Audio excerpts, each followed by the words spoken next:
수업을 시작해 보도록 하겠습니다. 오늘은 현대시 두 편 함께 감상해 보도록 하겠습니다. 오세영의 열매 그리고 김광규의 대장간의 유혹이라는 작품인데, 여러분들 현대시는 그 시 자체를 좀 많이 생각하고 이 시에서 시인이 나에게 던지는 메시지가 뭔가를 파악을 해야 시도 해석할 수 있고 그 다음에 문제도 풀 수 있어요. 선생님은 바로 문제를 풀고 뭐 시의 다양한 어떤 그런 요소들을 바로 설명하지 않고 선생님이 이 시를 어떤 식으로 감상했는지를 여러분과 함께 나누면서 여러분들이 좀 더 이런 식으로 시에 다가가는구나 하는 것들을 알 수 있도록 수업을 진행을 하고 있습니다. 먼저 첫 번째 이야기를 해보려고 합니다. 여러분들 우리가 카카오톡이라는 이걸 뭐라고 하죠? 플랫폼이라고 해야 되나? 메신저 이걸 많이 사용하지 않습니까? 카카오톡에는 자기의 프로필을 꾸밀 수 있는 기능이 있습니다. 카카오톡 프로필 뭐 사진도 넣을 수 있고, 요새는 음악도 넣을 수 있고, 뭐 스티커도 넣을 수 있고, 요새는 이렇게 뭐 꽃 휘날리는 거 막 이렇게 다양한 효과들을 많이 넣을 수 있잖아요. 선생님은 그런 거는 거의 사용을 하지 않고요. 딱 사진하고 문구 이 두 개만 사용합니다. 지금은 선생님이 문구, 내 카톡 프로필 문구에다가 내 인스타그램 계정을 넣어놨어요. 한 명이라도 팔로우를 늘려보겠다는 허황된 욕심에 아무도 보지 않지만 적어놨습니다. 한두 명이라도 보겠죠. 근데 선생님이 그거를 딱 바꾼 지가 오래 바꿨기 때문에 얼마 바꾼 지가 오래되지가 않았어요. 그 전에 선생님이 카카오톡 프로필로 계속 사용했던 문구가 바로 이 부드러운 카리스마라는 문구입니다. 내가 그렇다는 게 자기소개가 아니고 저렇게 되고 싶다라는 이야기였죠. 사실 부드럽다라는 단어와 이 카리스마라는 단어는 좀 성질이 다르죠. 부드럽다라고 하면 뭐 이렇게 몽글몽글하고 폭신폭신하고 둥글둥글하고 이런 얘기고, 카리스마는 뭔가 날카롭고 뾰족하고 단단하고 강력한 이런 이미지지 않습니까? 그래서 이제 부드러움과 카리스마를 다 가지고 싶은 것은 사실 어떻게 보면 욕심이라고 할 수도 있겠지만, 사실 선생님 자체가 조금 이렇게 강한 성격을 갖고 있기 때문에 이 부드러운 것으로 이렇게 좀 중화시키고자 하는 그런 느낌이 더 강했던 것이죠. 지금은 선생님이 이제 학년부장이라는 직책으로 여러분들 담임이기도 하지만 여러분들 2학년들을 함께 교육을 하고 있는데, 선생님이 부장이라는 것을 처음 하게 된 것은 학생부장이었습니다. 학생부장. 근데 우리 학교 학생들은 워낙 이렇게 생활지도할 게 많이 없어서 학생부장이 뭔지도 잘 모르고, 심지어는 학생부장 선생님이 누군지도 잘 모르더라고요. 다른 학교는 학생부장 선생님은 모를 수가 없거든요. 왜냐하면 아침에 등교하면 맨날 아침에 보통 서 계세요. 교문에 서 계셔가지고 보통은 아이들이 용모가 단정한지, 교복을 이상하게 입지는 않았는지, 슬리퍼를 막 끌고 오지는 않는지 이런 것들을 주로 얘기를 하는 분이 학생부장입니다. 여러분들 알고 있나요? 우리 학교 학생부장? 어느 선생님인지 알고 있어요? 성함 아는 사람? 한 명? 한 명밖에 몰라? 이지성쌤? 그분은 교무부장이십니다. 잘 모르죠. 왜냐하면 우리 학교는 사실 이렇게 기숙사 학교고, 이렇게 아침에 막 이렇게 학생부장 쌤이 여러분들 교복 단속 이런 걸 잘 안 하시기 때문에 잘 모를 수도 있다고 생각이 듭니다. 근데 사실 학생부장은 모를 수가 없어요. 선생님도 다른 학교에서 학생부장을 할 때 맨날 아침에 교문에 서가지고 아이들한테, 전교생한테 다 인사하고, 그 다음에 지각하는 아이들 좀 이렇게 야단치고 그런 거 있는데, 지금은 사실 학생 생활 규정이라든지 이런 게 굉장히 완화가 되어서 예전만큼 학생부장이 무서운 존재는 아닙니다. 근데 선생님이 학교 다닐 때만 해도 학생부장은 너무너무 무서운 존재였습니다. 일단 우리 때는 학생 생활 규정이라는 게 굉장히 깐깐했거든요. 일단 제일 대표적인 도발 규정이라는 게 있었어요. 지금 없죠. 염색을 하든 펌을 하든 기르기를 어떻게 기르든 레게 펌을 해도 뭘 할 수 없습니다.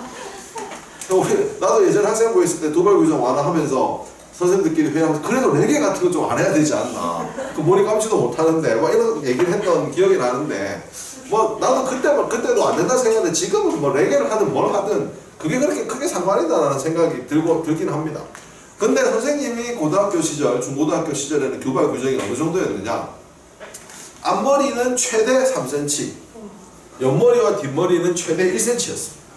지금 여러분들의 머리는 상상도 할 수 없는 그런 머리 길이였죠. 그리고 여학생들도 규정이 있었습니다. 여학생들은 주로 이 밑에 뒷머리가 몇 cm까지, 앞머리는 당연히 뭐 기르면 안 되는 거고 눈썹을 넣으면 안 되는 거고, 뒷머리가 이제 좀 교칙이 빡센 학교는 뒷머리가 귀 밑 3cm. 그러니까 전국의 모든 여학생이 그냥 강제 단발이었어요. 단발 아니고는 방법이 없잖아. 조금 평범한 학교가 5cm, 굉장히 좀 이렇게 널널한 학교가 김이 7cm. 그래서 어깨에 닿는 아이들이 없었습니다. 그 시절 그 학창 시절 사진을 보면 전교생이 단발이고 남자애들은 반은 빡빡이고 그래서 선생님 졸업앨범 고등학교 졸업앨범 보면 반은 빡빡이에요. 일부러 선생님들이 밀었어. 그 시즌 때하고 장난친다고 막.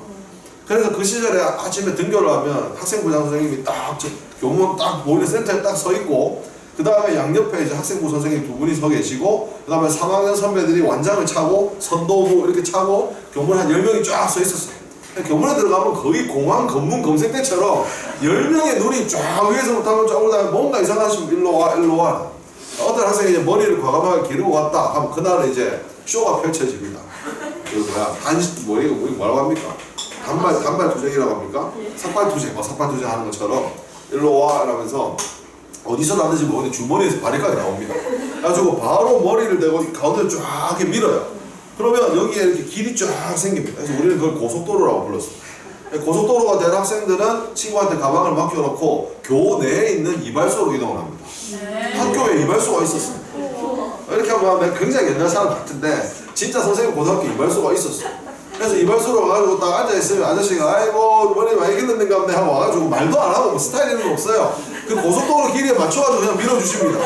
그럼 아유 감사합니다 하고 이발비가 1,000원을 드리고 그 다음에 교실로 와가지고 이제 그 고속도로가 나는 대로 머리 가지고 그렇게 생활했어요. 심지어 어떤 학교는 신발은 무조건 하얀색이어야 한다. 가방은 무조건 까만색이어야 한다.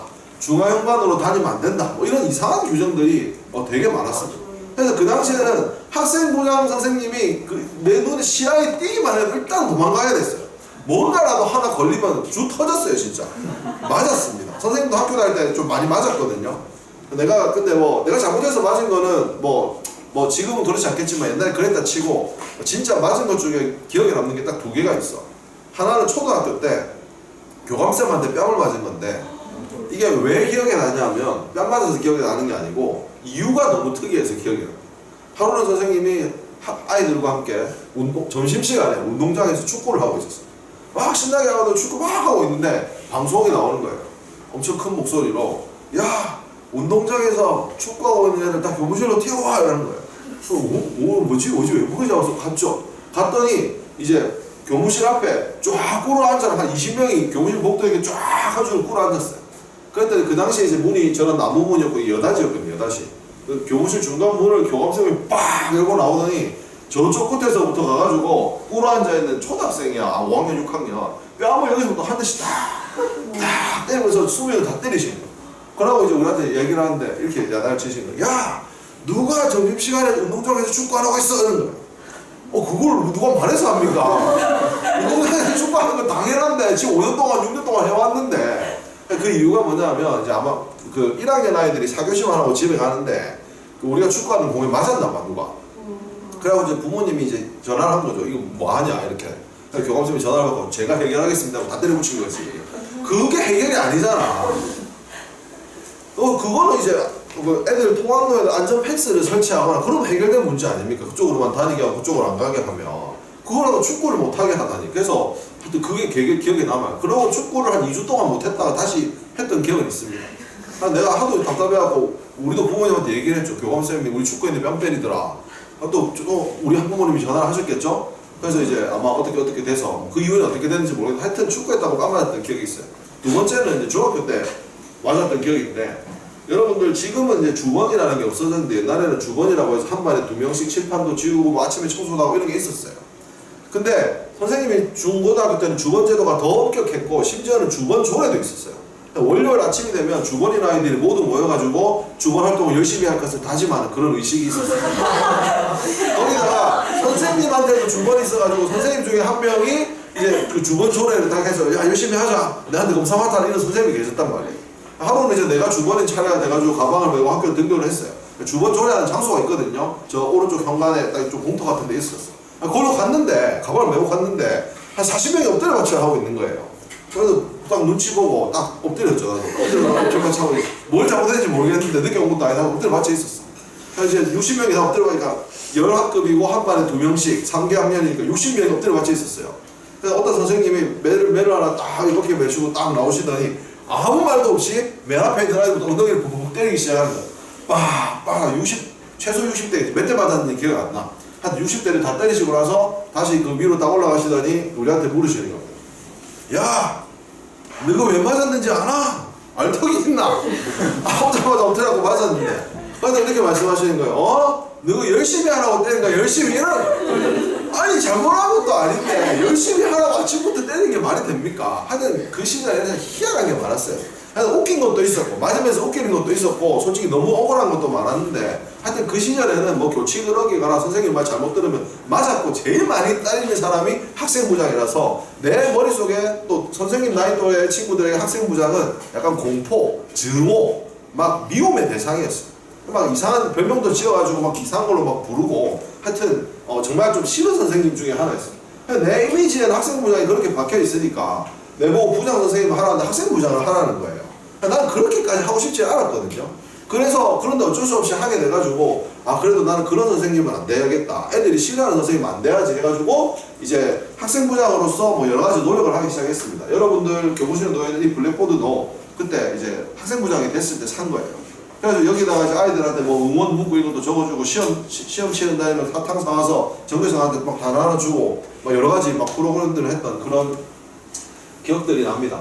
선생님은 아까도 말씀드렸다시피 주변에 평소에 주변 사람들로부터 냉정하다, 좀 무서워 보인다, 뭐 뚝뚝하다, 말이 상처가 될 때 있다. 뭐 여러분들도 한 번쯤은 느껴봤을 만한 그런 내용들 아닙니까? 이런 평을 많이 들어서 이제 학생들하고 소통하기 위한 여러 가지 노력을 하기는 하는데 이 카리스마랑 부드러움을 한꺼번에 갖는 게 사실 쉬운 일이 아니에요.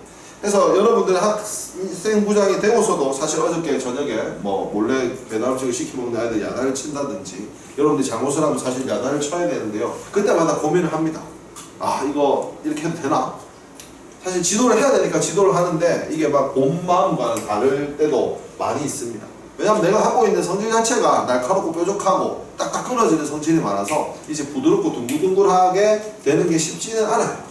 자, 오늘 우리가 함께 배울 이 오세영 씨의 열매라는 작품은요, 우리가 어떻게 살아야 가야 하는가, 인간이 살아야 될 어떤 방향 중에 하나를 제시하고 있어요. 그 열매 있죠, 열매. 우리가 보는 사과, 귤 이런 거 보면 어떻게 생겼어요? 동글동글하게 생겼죠.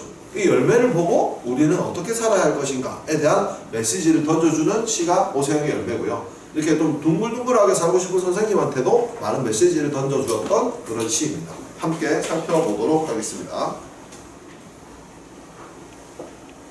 에어컨 좀 틀게요. 너무 덥네.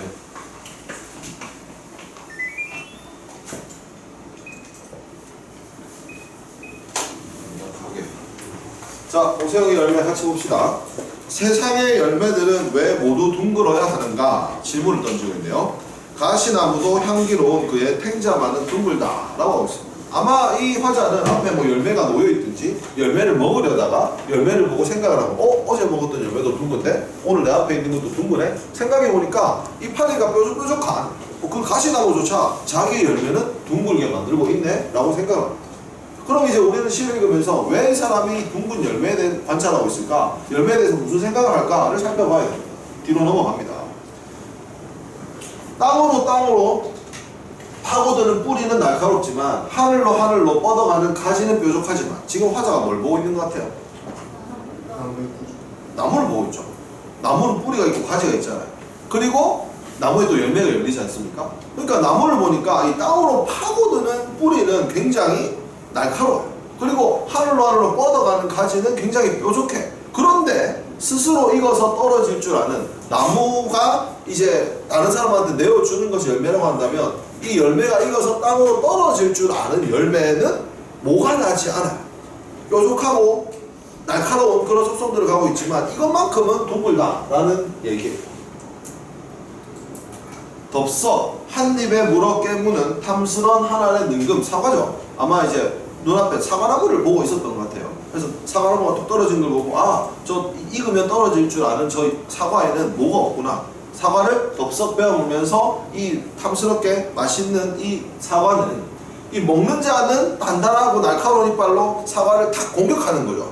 하지만 사과는 어떻게 하는 거예요? 부드럽게 자신의 살을 내어주고 있죠.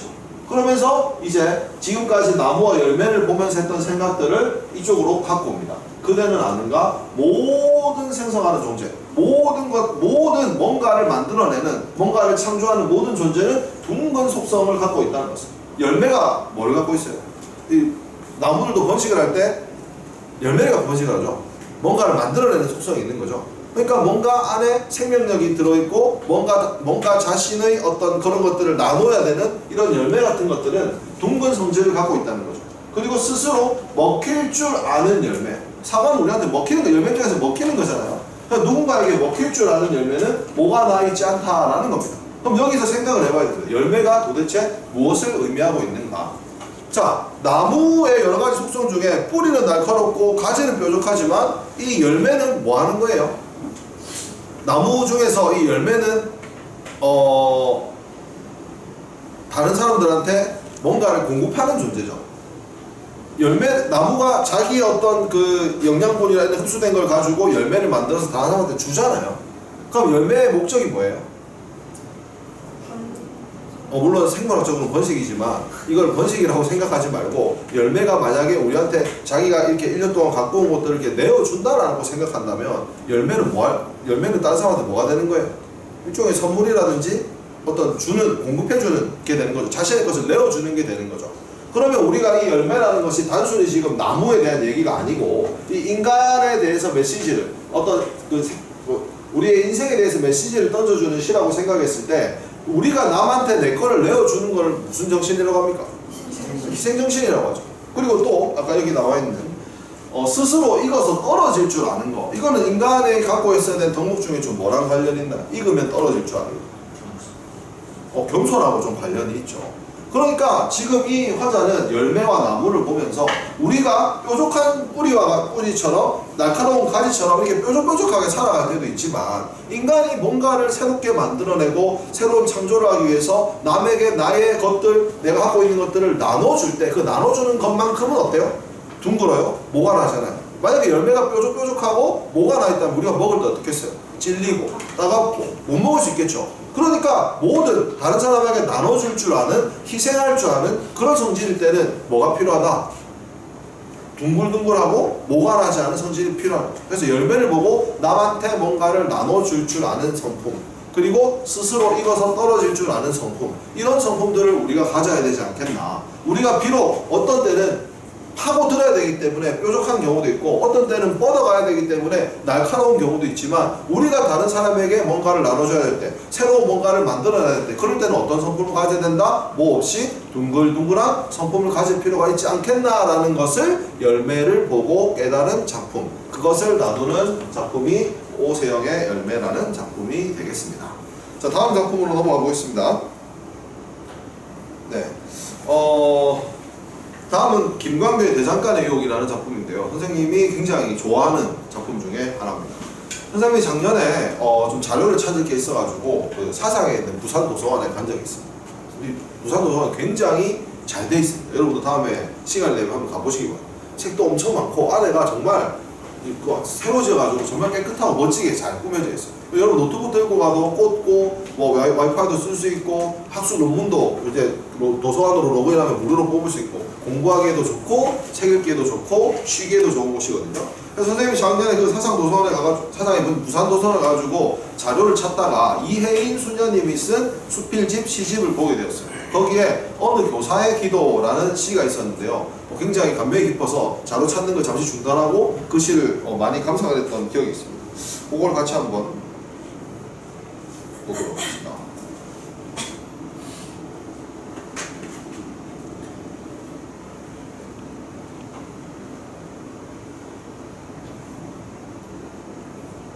여기 요거거든요. 요게 지금 그 도서관 모습입니다. 진짜 이렇게 돼 있어요. 되게 예쁘게 잘 돼 있죠. 자, 어느 교사의 기도라는 이혜인 수녀님의 글을 같이 한번 감상해 보도록 하겠습니다. 시예요, 시. 이름을 부르면 한 그루 나무로 걸어오고 사랑해주면 한 송이 꽃으로 피어나는 나의 학생들이 있어 행복합니다. 그들과 함께 생각하고 꿈을 꾸고 희망을 이야기할 수 있어 감사합니다. 힘든 일이 있어도 내가 처음으로 교단에 섰을 때 떨리는 두려움, 설레는 첫 마음을 기억하며 겸손한 자세로 극복하게 해주십시오. 가르치는 일은 더 성실한 배움의 시작임을 기억하며 최선을 다하는 열정을 가지고 싶습니다. 그 누구도 내치지 않고 차별하지 않으며 포근히 감싸 안을 수 있는 너그러운 마음, 항상 약한 이부터 먼저 배려하는 따뜻한 마음을 지니고 싶습니다. 학생들의 말을 귀담아 듣고 그들의 필요를 민감히 파악하며 도움을 주는 현명한 교사가 되게 해주십시오. 아무리 화나는 일이 있어도 충동적인 언행으로 상처를 주지 않으며 자신의 감정을 절제할 수 있는 인내의 덕을 키우도록 도와주십시오. 학생들의 잘못을 따끔히 나무라고 충고할 줄 알되 더 많이 용서할 수 있는 용기를 주십시오. 항상 미소를 잃지 않는 얼굴, 지식과 지혜를 조화시켜 인품이 향기로운 교사가 될 수 있도록 노력하고 또 노력하는 오늘을 살게 해 주십시오. 기도하고 인내하는 사랑의 세월 속에 축복받은 나의 노력이 날마다 새로운 꽃으로 피어나는 기쁨을 맛보게 해 주십시오. 어느 날 그 꽃자리에 가장 눈부신 보람의 열매 하나 열리는 행복을 기다리며 오늘도 묵묵히 최선을 다하는 아름다운 교사가 되게 해주십시오 라는 시였습니다. 선생님이 저번에 수업할 때 요즘 좀 슬럼프다 라는 말을 한 적이 있었는데요. 교사라는 직업 자체가 저번에도 얘기했다시피 이게 뭔가 피드백이 바로바로 오는 게 아니지 않습니까? 내가 오늘 너희들한테 뭔가 교육을 했다고 해서 그게 뭐 갑자기 여러분들이 내일 가가지고 막 몇 억씩 벌어온다든지 여러분들이 갑자기 뭐 훌륭한 사람이 된다든지 그러지 않습니다.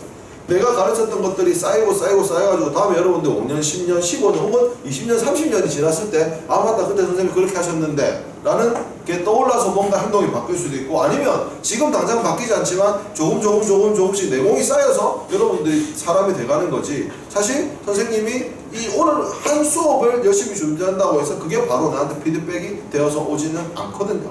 그러다 보니까 선생님들은 내가 지금 잘하고 있는 걸까? 내가 바른 길을 가고 있는 걸까? 내가 잘하고 있는 게 맞나? 이런 생각들을 되게 많이 가집니다. 그래서 이렇게 한 번씩 슬럼프가 오고 내가 지금 잘하고 있는가라는 것을 의심이 들 때마다 선생님은 그래서 이제 교단일기를 쓰고 블로그를 쓰고 있어요. 내가 교단일기를 쓸 때는 주로 뭔가 특별한 일이 있을 때 쓰겠죠. 그때는 내가 열정이 가득하고 뭔가 보람이 있는 날에 씁니다. 그러면 그 열정과 보람이 있는 날에 썼던 기록들을 내가 열정이 떨어지고 힘이 없을 때 보게 되면 아 그래 내가 이런 마음도 가졌었는데 아 그래 내가 이렇게 열심히 하자고 생각했었는데 하면서 선생님의 열정과 그런 열심들이 회복되는 일이 있기 때문에 뭐 누가 보든 보지 않든 현재로서는 선생님이 블로그의 교단일기를 꾸준히 쓰고 있는 겁니다. 하지만 선생님이 꾸준히 좋은 선생님이 되기 위해서 노력을 하지만요 사실 내가 수업 준비를 되게 열심히 하는 편이거든요. 저녁에 많이 남아있는데 그 남아있는 시간에 많은 시간을 수업 준비했습니다. 근데 내가 이렇게 수업 준비 열심히 하잖아요. 그렇다고 선생님이 월급이 올라가냐? 아니에요. 수업을 잘해도 수업을 대충 해도 월급은 비슷하게 받습니다. 그러니까 이제 사실 돈이 모든 것은 아니지만 나도 직장인이고 일종의 프로인데 이 내가 하는 일에 대한 대가가 바로바로 오지 않으니까 매너리즘에 빠지기가 굉장히 쉬워. 그래서 이제 많은 선생님들이 무기력하고 이제 발전 없이 그냥 그대로 옛날 걸 답습하는 결과가 많이 나타나는데 그럴 때 이 열정을 회복하기 위해서 무엇을 해야 되느냐, 그 내 마음의 어떤 초심을 회복하기 위해서 무엇을 해야 되느냐 그런 고민들을 많이 하곤 합니다. 오늘 선생님과 여러분이 함께 감상할 이 대장간의 유혹이라는 시가 바로 이 열정 회복에 관련된 이야기입니다. 이 화자는, 이 시인은 자신이 무기력하다고 느껴질 때 어떤 식으로 자신을 회복하려고 하는지 이 시의 그 마음을 어떻게 담아 놓았는지 함께 살펴보도록 하겠습니다. 읽어볼게요. 제 손으로 만들지 않고 한꺼번에 싸게 사서 마구 쓰다가 망가지면 내다 버리는 플라스틱 물건처럼 느껴질 때 누가요? 내가요. 제 손으로 만들지 않았다는 건 뭔 말입니까? 자기 셀프, 자아 정체성이 아니라 누군가 만들어낸, 그러니까 타의성이, 타율적이에요. 그 다음에 한꺼번에 싸게 사서, 이건 뭐죠? 하나하나의 개성이 있는 게 아니라 대량 생산, 대량 구매. 그러니까 뭐 하나 쓰다 망가지면 저걸로 대신 쓰지 뭐 얼마든지 대체가 가능한 거죠. 그리고 마구 쓰다가 망가지면 내다 버리는 거는 어떤 가치가 어떤 것들입니까? 아닌 거죠. 여러분들 막 아이폰이 이번에 15가 출시가 된다는데 여러분 만약에 아이폰 15를 샀다 해보세요. 그러면 어떻게 다루겠습니까? 아무 때나 처방을 놓겠습니까? LG, 중지 막 이렇게 엄청 소중하게 다루지 않겠습니까? 근데 아무 때나 써도 폰 쓴 지 한 3년 4년 되면 어떻게 됩니까? 떨어지면 뭐 새로 사지 뭐. 뭐 이렇게 대충 쓰게 되잖아. 그러니까 이걸 이렇게 내다버리는 거는 무가치야. 가치가 굉장히 값어치가 낮은 거예요. 그런 플라스틱처럼 느껴질 때 나는 당장 버스에서 뛰어내리고 싶은 충동을 느낀다. 왜 하필 버스일까요? 왜 뛰어내린다고 했을까요? 버스의 특징이 어떻습니까? 여러 사람이 탑니다. 내가 운전하나요? 누군가 운전합니다. 그리고 정해진 노선으로 그냥 그대로 흘러갑니다. 마치 우리가 일상생활을 살고 있는 것과 똑같죠. 내가 뭔가 내 인생을 주체적으로 끌고 나가는 것이 아니라 그냥 어디에 탑승해서 가는 대로 늘 그대 가던 대로 가는 경우가 많은 거예요. 그리고 우리 버스 타다는 말 언제 많이 했습니까? 게임이나 아니면은 과제할 때 나는 아무것도 안 했는데 우리 편이 잘해서 우리 조가 잘해서 막 이렇게 좋은 점수를 받거나 게임에서 이기는 경우가 있잖아요. 그럴 때 뭐라고 해요? 버스 탄다, 캐리했다 이런 말 표현을 쓰지 않습니까? 그러니까 내가 뭔가를 하는 게 아니고 그냥 끌려가는 삶처럼 내 삶이 무가치하고 개성이 없고 다 똑같고 획일적이다고 느껴질 때 나는 거기에서 탈출하고 싶다라는 얘기를 여기까지 하고 난 뛰어내리고 싶다. 그때 뛰어내려서 어떡할 겁니까? 현대아파트가 들어서며 홍은동 사거리에서 사라진 털보네 대장간이라는 곳을 가고 싶다네. 털보네 대장간 지금 있어요? 없어요? 없어요. 사라졌어요. 왜? 현대아파트가 들어섰거든. 여러분 털보네 대장간하고 현대아파트하고 또 어떤 차이가 있습니까? 현대아파트가 좀 요즘 현대 그 약간 근대의 산물 같은 그런 느낌이 되고 털보네 대장간은 조금 옛날 어떻게 좀 뭐라고 해야 될까요? 좀 뭐 간의 수공업 약간 이런 느낌이 느껴지죠. 약간 전통적인 그런 느낌. 그러니까 이런 데서 약간 요런 그 옛날에 자기가 어떤 느꼈던 그런 향수 같은 것도 좀 묻어 있는 거예요. 근데 여기를 가고 싶어요. 여기는 어떤 곳입니까? 풀무질로 이글거리는 불 속에 여러분 불 중에서 이제 풀무불이라는 게 있는데 보통의 온도보다 한 7배에서 8배 정도 더 뜨거워서 가까이 잘못 가면 살이 녹아버릴 정도로 굉장히 뜨거운 물이에요. 그런 뜨거운 불 속에 시우새처럼 나를 달구고 뭐 시우새가 뭔지 몰라도 여러분 제철소 이런 거 사진이나 영상 본 적 있습니까? 그럼 쇠가 벌겋게 달궈져 있잖아요. 그런 벌건 쇠를 얘기해요. 시우새처럼 나를 달구고 모루 위에서 별이고 모루는 뭐냐면 대장간에 가면 옛날에 여러분 웹툰이나 드라마나 이런 거 만화 이런 거 보면 대장간 본 적 있죠? 그럼 대장장이들이 칼이나 그걸 들고 이렇게 판에 놓고 두드리잖아요. 이게 별이는 거고 그 두드리는 거 놓는 판이 모루예요. 거기다가 이제 두드려 맞는 거죠. 이게 뭐예요? 단련하는 거. 왜 쳐요? 칼을 왜 칩니까? 단단하게 만들기 위해서. 굳기를 더 강하게 하기 위해서죠. 그래서 이렇게 단단하게 만들기 위해서 나를 이렇게 계속 모루 위에서 겨리고, 그 다음에 숫돌에 갈아가지고 날카롭게 만들어서 시퍼런 무쇠나수로 나를 바꾸고 싶어요. 아까는 내가 뭐처럼 느껴진다 했어요? 플라스틱. 뜨겁지도 않고, 딱딱하고, 가치도 없고, 언제나 내다버릴 수 있는. 그런 플라스틱에서 이렇게 뜨겁고 벌겋고 단단하고 날카로운 쇠가 되고 싶다. 그러니까 자기가 훨씬 이렇게 자기를 단련해서 날카롭고 이렇게 뜨거운 물건처럼 되고 싶다는 거예요. 땀 흘리며 두들겨 하나씩 만들어낸, 이거랑 아까 뭐랑 어떤 시화나 좀 대치됩니까? 위에 봤던 거. 그냥 한꺼번에 싸게 사서 아니고 하나씩 만들어냈어요. 그래서 두들기며 땀 흘리며 열정과 그 다음에 정성이 들어있는 그런 꼬부랑 호미가 되어서 소나무 자루에서 송진을 흘리면서, 여러분 소나무 자루에서 송진을 흘린다는 표현이 여기 왜 나왔을까? 어떤 경우에 소나무 자루에서 송진이 흘려질까? 이게 더럽다는 얘기로 하는 게 아니거든요 지금. 여러분 송진은 죽은 소나무에서 나올까요? 살아있는 소나무에서 나올까요? 살아있는 소나무에서 나오겠죠. 그러면 지금 소나무 자루에 송진을 했다면 이 나무가 어떻게 된 거야? 지금 갓 배운 따끈따끈한 나무라는 거죠. 살아있는 굉장히 라이브한 그런 거죠. 그래서 지금 막 이렇게 지금 갓 만들어내 굉장히 신선하고 이 최신상 뜨거운 핫한 그런 거 얘기하는 거예요. 소나무 자루 송진을 흘리면서 대장간 벽에 걸리고 싶다는 거예요. 여러분 대장장이가 물건을 다 만들고 대장간 벽에 걸어놓는 이유는 뭐겠어요? 버리려고? 전시한 거잖아, 그지? 잘 만든 거, 걸작인 거야, 걸작. 누군가에게 당장 쓰임받을 만한 가치로운 물건이라는 거죠. 이 꼬부랑호미가 되어서 대장간 벽에 걸려서 누군가에게 쓰임받을 수 있는 그런 좋은 가치로운 물건이 되고 싶다라는 겁니다.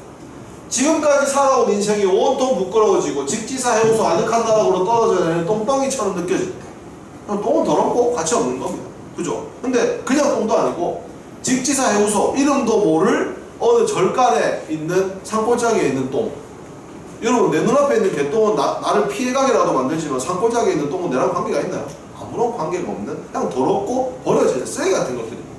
근데 내가 그것처럼 느껴질 때요. 지금까지 살아온 인생이 부끄러워질 때요. 내가 이런 똥덩이처럼 가치 없게 느껴질 때요. 여러분들은 이런 생각 한 적 없습니까? 나 왜 사나? 나 뭐 한 게 있나? 그렇지. 나는 지금 뭐 하고 있지? 내가 잘 살고 있는 거 맞나? 남들은 다 잘하는 것 같은데 나는 왜 이렇지? 나는 왜 이 모양이지? 그런 생각 들 때 있잖아요. 그때 그냥 계속 더 나락으로 빠지고 더 그냥 혼자 우울해지고 그런 게 아니고 이 사람은 그 길을 멈추고 문득 어딘가에 걸려요. 이 걸려있다는 건 뭐와 연결됩니까? 대장간표에 걸리고 싶다. 우리는 살다가 이렇게 생각될 때 많습니다. 나는 이상하다. 요렇게는 안 되겠다. 답답하다. 이렇게 살아도 되나? 나는 너무 정말 쓸모없는 존재인 것 같아. 나는 왜 있다고 지 옆에 사람하고 비교하고 잘난 사람하고 비교하고 인스타그램 보면 온통 다 잘 사는 것 같고 뭐 맛있는 거 먹는 것 같고 좋은 데 가는 것 같고 나는 맨날 기숙사에 틀어박혀가지고 이게 뭐야? 나는 뭐 이런 거지? 내가 대학이나 갈 수 있겠어? 내성적으로? 하면서 막 자기를 비하하고 한탄하고 찌르고 막 이러면서 내가 무가치한 존재처럼 느껴지고 솔직히 그럴 때가 있는 거예요. 선생님도 그럴 때가 있어요. 근데 그럴 때 정말 직지사 나락에 떨어진 똥덩어리처럼 그곳으로 떨어져 버리는 게 아니고 회복을 해야 된다는 거예요. 대장간으로 가야 된다는 거예요. 나의 온도를 회복해야 돼요. 나를 두드려갖고 단련해서 나를 갈아가지고 누구에게나 쓰임받을 수 있는 그런 사람이 되고 싶고 나를 계속해서 뜨거운 존재로 탈바꿈할 수 있는 어디 털보는 대장간으로 가서 나의 열정을 회복하고 싶다라는 이야기입니다. 그래서 선생님도 요즘 고민이 많습니다. 어떻게 사는 것이 바른 것인가. 그래서 나는 요즘 새로운 목표를 하나 세웠어요. 책을 한번 진짜 내보자. 옛날에 어렴풋이 책 내보자라는 생각이 있었는데 진짜 내가 지금까지 해왔던 것들을 잘 만들어서 한번 도전을 해보자. 뭐 아는 출판사 사장도 없고 아는 작가도 없지만 그냥 내가 쓴 글들을 잘 모아서 다듬어가지고 그냥 한번 투고를 해보지 뭐. 여기도 내보고 저기도 내보고 여기도 내보고. 그래서 되면 좋은 거고 뭐 안 돼도 그건 나름대로 가치가 있다고 생각해. 내가 나의 어떤 활동들을 정리해서 도전하는 것 자체에도 의미가 있는 거 아니겠습니까? 그러다가 내가 잘 버려지고 잘 만들어져서 정말 대장간 벽에 걸릴 만큼 좋은 글들을 만들어낸다면 또 그게 누군가에게 영향을 미칠 만한 글들이 된다면 쓰임 받을 수 있는 거 아니겠어요?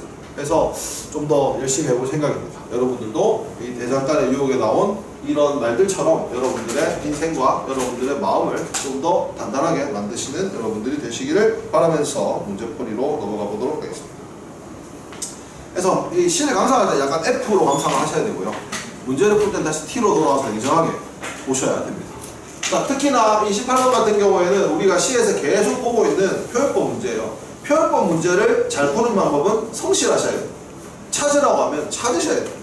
1번 볼게요. 자연문의 감정을 이입하여 시적 정서를 드러내고 있다라는 말을 봤을 때 여러분들이 가장 먼저 해야 될 일은 뭘까요? 자연물을 찾아야 돼요. 일단 자연물을 찾아야 돼요. 그럼 가에 자연물이 있는 거 많습니다. 가시나무, 탱자, 뿌리, 하늘, 열매, 능금 이 다양한 자연물이 있거든요. 근데 자연물이 있기만 하면 안 돼요. 이거는 왜냐? 자연물에 감정을 이입해야 되는 거예요. 감정이 뭐죠? 슬픔, 분노, 기쁨 이런 것들이 감정이죠. 이입은 뭡니까? 집어넣는 겁니다. 여러분들 앞으로 살다가 사랑하는 사람을 만날 것이고 또 헤어지기도 할 겁니다. 그거 이별이라고 하죠.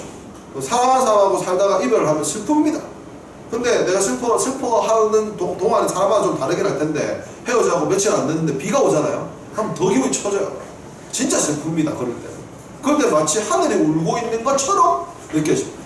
뭐 꼭 이런 사랑하는 사람이 아니더라도 내가 사랑하는 가족이나 누군가가 이제 돌아가셔서 장례식이라든지 이렇게 이거 화장하고 이렇게 보내는 그런 순간에 이제 비가 오잖아요. 진짜 하늘이 우는 것처럼 느껴져요. 근데 미안하지만 하늘은 울지 않습니다. 하늘 안 울어요. 하늘이 비가 내리는 이유는 공기 중에 수증기량이 견디기보다 많아져서 압력과 온도의 변화 때문에 물이 떨어지는 거죠. 그런데 우리는 그걸 보고 뭐라고 표현합니까? 하늘이 운다라고 표현해요. 하늘이 우는 거예요? 아니요. 내가 우는 거죠. 내가 슬픈 겁니다. 근데 내가 슬프고 내가 울고 싶은 이 감정을 하늘이 운다라고 표현하면 뭐라 한 거예요? 나의 감정을 하늘에 이입한 거예요. 그러니까 그런 경우에 감정이입이라고 말하는 거예요. 가시나무가 움줬는지 팽자가 아야 막 슬프다 아프다 이렇게 해야 되는데 그런 얘기가 하나도 없기 때문에 자연물의 감정을 이입하지 않았습니다. 그래서 1번이 틀렸는데 여러분 만약에 자연물의 감정을 이입했다면 시적인 정서가 드러날까요? 당연히 드러나죠. 감정을 넣었으니까 그 감정이 드러나는 거 아닙니까? 이거는 100% 연결되는 연결 지점입니다.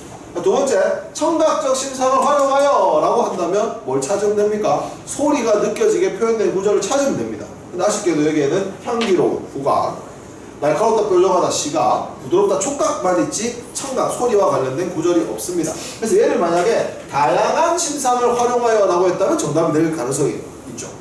그리고 시각적 심상, 청각적 심상을 활용하면 구체화하게 표현하는 겁니다. 눈에 보이게 만들어 준 거니까 구체화한 거라고 할 수 있습니다. 하지만 여기에는 청각이 없어요.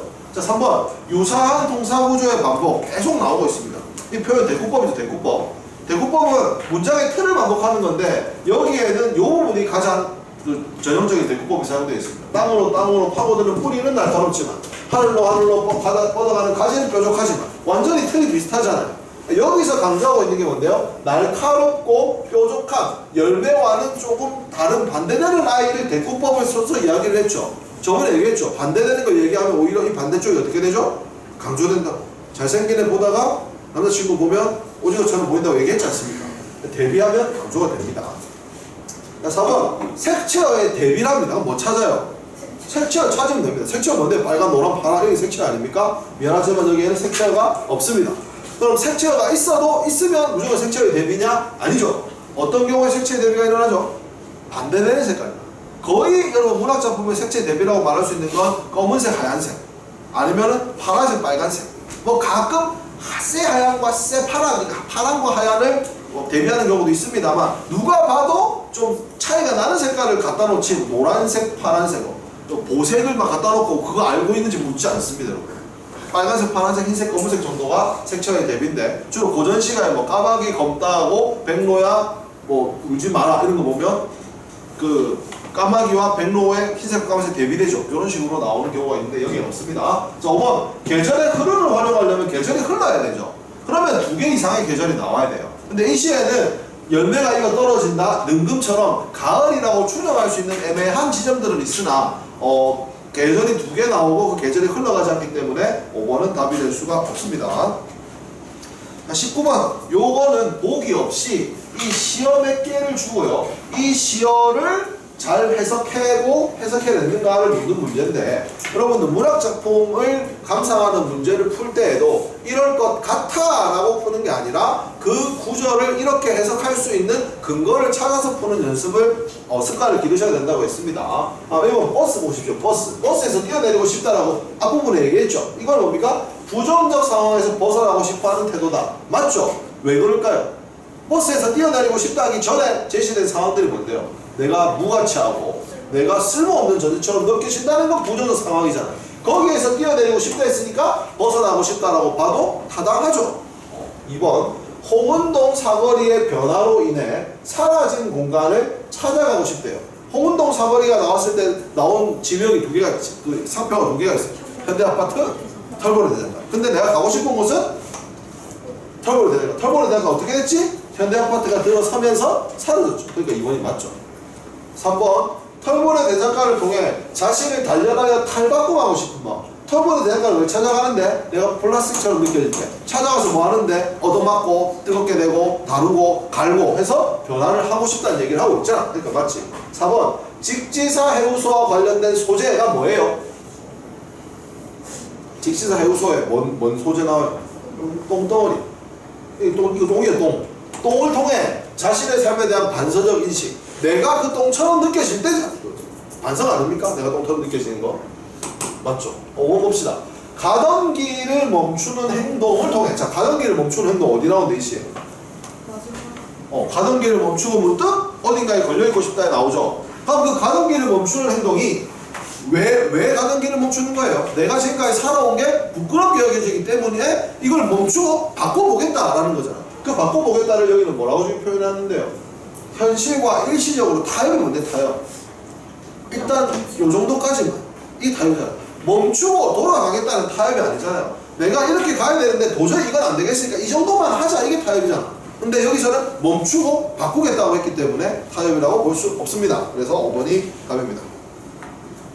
20번 보기를 바탕으로 가와 나를 감상한 내용으로 적절하지 않은 것은 선생님이 항상 보기는 우리가 문학작품을 감상하는 길잡이가 되는 경우가 많다 했습니다. 선생님은 감상하라고 왔으니까 상관없지만 여러분들이 처음 읽을 때는 보기를 먼저 읽는 게 좋아요. 자, 다 감상한 상태에서 보기를 한번 보십시오. 얼마나 정리를 잘해주고 있는지. 가와 나는 모두 상징적 소재, 가에서는 쇠 같은 쇠나 플라스틱, 가에서는 열매, 나에는 쇠나 플라스틱 같은 상징적 소재를 통해서 자, 바람직한 삶의 자세에 대해 깨달음을 알려주죠. 가는 어떻게 살아냈어요? 모나지 않고 둥글둥글하게 자신을 내어주면서. 나는 어떻게 살아라고 했어요? 무가치한 존재로 살지 말고 누구와의 쓰임받을 수 있는 뜨겁고 열정 있는 존재로 살아가라고 한 거 맞잖아. 그거 설명해놨네. 가는 나무를 관찰하면서 원만한 둥글둥글한 삶의 태도와 내어주는 자기 이제서 정신을 발견하고 이를 통해 얻은 깨달음을 모든 생성하는 존재로 확장하고 있죠. 나는 어떻습니까? 플라스틱 제품과 대장권의 농기구를 비교해가면서 무가치하고 소모품적인 플라스틱이 아니라 자기만의 의미와 가치를 지닌 존재, 즉 대장간 농기구가 되고 싶다라는 얘기를 하고 있는 거니까 정리를 얼마나 깔끔하게 잘해줬어요. 1번 봅시다. 날카로운 뿌리와 대비되는 둥근 열매, 날카롭고 뿌는 거 대비되는 거 맞죠? 해서 원만한 삶의 태도, 우리는 열매 같아야 된다라고 얘기하고 있으니까 원만한 삶의 태도를 여기서 찾을 수 있다라고 해석한 거 괜찮습니다. 자, 2번 스스로 먹힐 줄 아는 것은 다른 생명을 위한 자, 여기 있죠. 자기 희생적 정신. 가에서 자기 희생적 정신이 드러난다고 했으면 가에 있는 구절 중에서 뭐가 제일 자기 희생에 가까운 걸 찾아보면 되죠. 하면 먹히는 거, 내어주는 게 희생 아닙니까? 그러니까 2번 적절하죠. 3번 모든 생성하는 존재가 둥글다라는 인식을 거의 마지막에 하고 있거든요. 제일 처음에 뭐가 둥글다고 해요? 그의 열매만은 둥글다고 했지. 그러니까 열매의 모습에서 얻은 깨달음이 모든 생성하는 존재가 둥글다로 확정됐다라고 봐도 무리가 없네요. 자, 4번 망가지면 내다 버리는 플라스틱 같은 물건은 무가치하고 소모품적인 존재. 이게 플라스틱 제품 아닙니까? 맞네요. 5번 꼬무랑 호비가 송지를 흘리며 벽에 걸린 모습에서 무가치한 존재로 머물러 있음을 알 수 있다는 데 틀렸죠. 일단 대장간 벽에 걸려있다는 것 자체가 누군가에게 쓰임받을 가치가 있는 존재인데 왜 이런 보기를 만들었느냐. 여러분들이 시간이 없어서 혹은 시를 제대로 이해하지 못한 상태에서 이 문제를 푼다 생각해 보십시오. 그러면 꼬부랑 호비, 일단 꼬부랑이라는 단어 자체가 좀 뭔가 이 안 좋은 느낌이 듭니다. 거기다가 송지를 줄줄 흘립니다. 더럽죠? 그러니까 무가치한 존재라고 착각할 수 있게끔 함정을 파놓은 거죠. 그래서 그냥 인상으로 감각으로 풀면 안 되고요. 시를 정확히 감상하고 근거를 찾아서 풀면 문학은 틀릴 게 없습니다. 그래서 항상 정확히 푸는 연습을 하도록 합시다. 오늘 수업은 여기까지 하겠습니다. 수고하셨습니다.